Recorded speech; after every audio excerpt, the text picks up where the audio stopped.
Yang ikutin bagus mas, timnas sekarang bagus kan, lolos kan sekarang kan.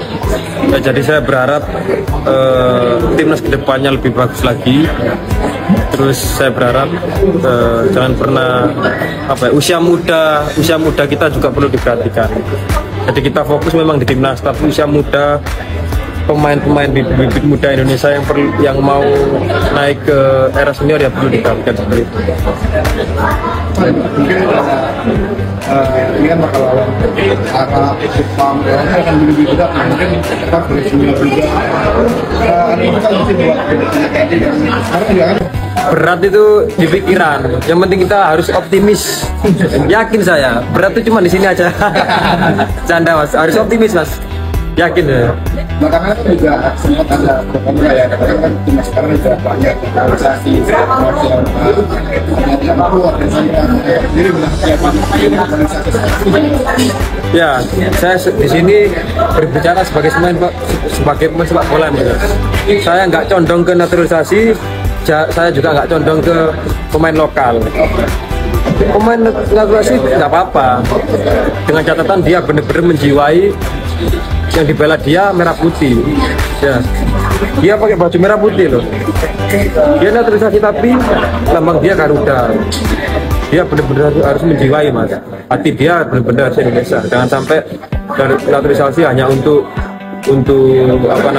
sekedar, benar-benar harus menjiwai ya, dengan rasa bangga membela Indonesia itu harus ada.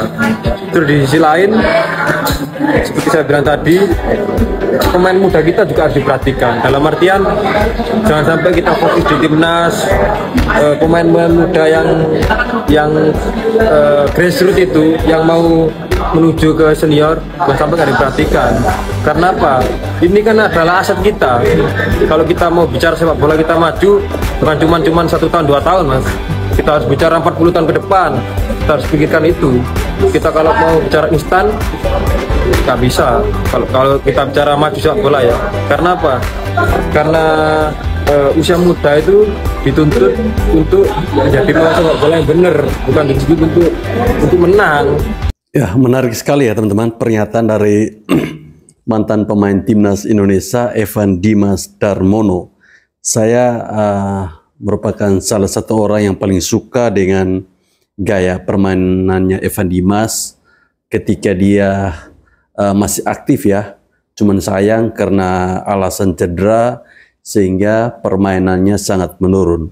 Sebuah pendapat yang menurut saya sangat masuk akal ketika dia menginginkan bagaimana PSSI harus bisa lebih memperhatikan para pemain-pemain muda yang nantinya akan menjadi atau cikal bakal menjadi pemain senior.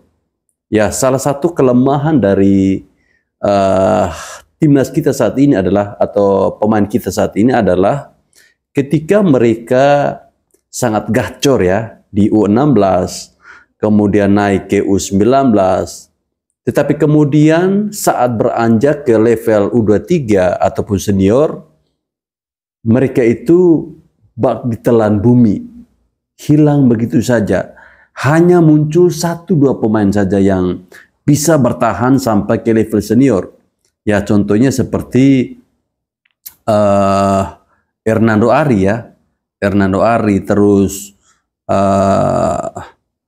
Marcelino Ferdinand, Rizky Ridho, kemudian ada Witan Sulaiman. Itu mereka mungkin orang-orangnya bekerja keras ya. Kalau orang yang bekerja keras maka mereka akan mendapatkan hasil yang baik ya. Tentunya terkait dengan karir. Bagaimana kelanjutan karir mereka itu kan bukan hanya sebatas selesai di U16. Tetapi harus bisa sampai ke level senior. Itu yang paling terpenting. Itu yang menjadi kendala kita saat ini. Ya memang mungkin karena liga kita ya. Liga kita mungkin masih berjalan belum baik. Tapi apapun itu teman-teman, Ketua Umum PSSI juga pernah mengatakan bahwa terkait dengan naturalisasi sebenarnya ini bukan merupakan sebuah program jangka panjang. Ini adalah sebuah program jangka pendek dan juga jangka menengah. kehadiran para pemain naturalisasi ini semata-mata hanya ingin memacu dan memicu semangat buat adik-adik kita agar mereka lebih giat lagi berlatih. Nah, pandangan-pandangan yang diberikan oleh Evan Dimas Darmono ini saya kira merupakan sebuah hal yang sangat positif ya. Bagaimana kalau kita melihat mantan-mantan pemain timnas itu kadang mereka merasa risih dengan hadirnya para pemain naturalisasi. Tetapi kita harus memberikan apresiasi kepada Evan Dimas yang sangat positif menanggapi hadirnya para pemain naturalisasi. Dan satu hal yang terpenting yang saya petik dari ucapan Evan Dimas ketika ditanya oleh wartawan bagaimana peluang Indonesia ketika melanjutkan kualifikasi Piala Dunia 2026 di grup C ya, kira-kira peluangnya itu bagaimana, berat atau tidak? Jawaban Evan Dimas ini sangat bijak ya, bahwa menurut Evan Dimas yang berat itu hanya di pikiran ya. Jadi bermainlah secara lepas, tidak perlu menjadikan sebuah beban ya bagi teman-teman yang tentunya saat ini sedang berada ya atau masuk dalam pilihan-pilihan dari Coach Sintayong, karena tidak mudah, tidak gampang untuk bermain di tim nasional di bawah asuhan dari Coach Sintayong ya. Tapi kita tetap optimis bahwa di bawah asuhan Coach Sintayong timnas kita bisa berbicara banyak. Optimisme itu masih terus saya rasakan, aura positifnya itu masih terus saya rasakan hingga detik ini, bahwa timnas Indonesia ya, berulang kali saya sampaikan bahwa timnas Indonesia akan mampu sebagai runner up grup C nanti ya. Teman-teman catat ini. Ini sebuah pendapat yang seringkali berulang kali saya sampaikan, bahwa kita semua, seluruh rakyat Indonesia harus tanamkan yang namanya sikap optimisme terhadap tim nasional Indonesia. Tapi kita harus inilah, Indonesia untuk fasilitasi saya rasa termasuk di Asia sih leading. Kita punya komplek GBK Asia. Dan harus Jakabaring itu adalah justru secara spesifikasi dan kelengkapan itu terlengkap di Asia. Jakabaring itu berarti Jakabaring di Sumsel. Palembang. Ya, Sumsel, makanya seperti peninggalan-peninggalan seperti itu kayak Jakabaring, terus yang Papua ini kami fokuskan di universitas masing-masing, kayak di Universitas Sriwijaya dan Unsur sebagai pusatnya pendidikan olahraga. Jadi biar terpakai. Sama satu lagi sebenarnya Riau dulu dipakai PON juga. Oh, Riau di Siak ya? Ada juga, iya. Rumbai. Nah, itu yang agak harus kita pikirkan. Oke. Karena bisa dipikirin sekarang. itu harus jadi PR selanjutnya. Jadi itu yang saya sampaikan, memang ke depan ini namanya perhelatan PON ini jangan sampai apa yang sudah dibangun nantinya setelah PON nggak terpakai. Iya, malah jadi monumen doang gitu ya. Betul. Ini yang lagi kita benar-benar pikirkan yang Papua, jangan sampai seperti itu. Iya. Karena sekarang masih idle, tapi ya kegiatannya masih sedikit. Gitu. Betul, belum optimal dipergunakan. Nah, kalau Jakabaring kan mungkin karena itu Palembang masih secara jarak dan juga crowd-nya kan juga masih ramai. Ya, kita tentunya boleh bangga bahwa Indonesia merupakan salah satu negara dengan spesifikasi dan juga kelengkapan olahraga yang paling lengkap di Asia. Cuman pertanyaan besar sekarang adalah bagaimana kita memanfaatkan kelengkapan yang ada. Mungkin ya kekurangan kita itu ada pada SDM. Kalau kita bisa memanfaatkan kelengkapan-kelengkapan yang ada, saya kira tidak ada susahnya buat kita untuk menjaring bakat-bakat yang ada ya. Sekarang persoalannya begini, di level bawah ini mereka jujur apa tidak? Bahkan dalam mengelola sepak bola, khususnya pada turnamen-turnamen level Liga 2, kemudian Liga 3, itu masih saja terjadi kecurangan sana-sini.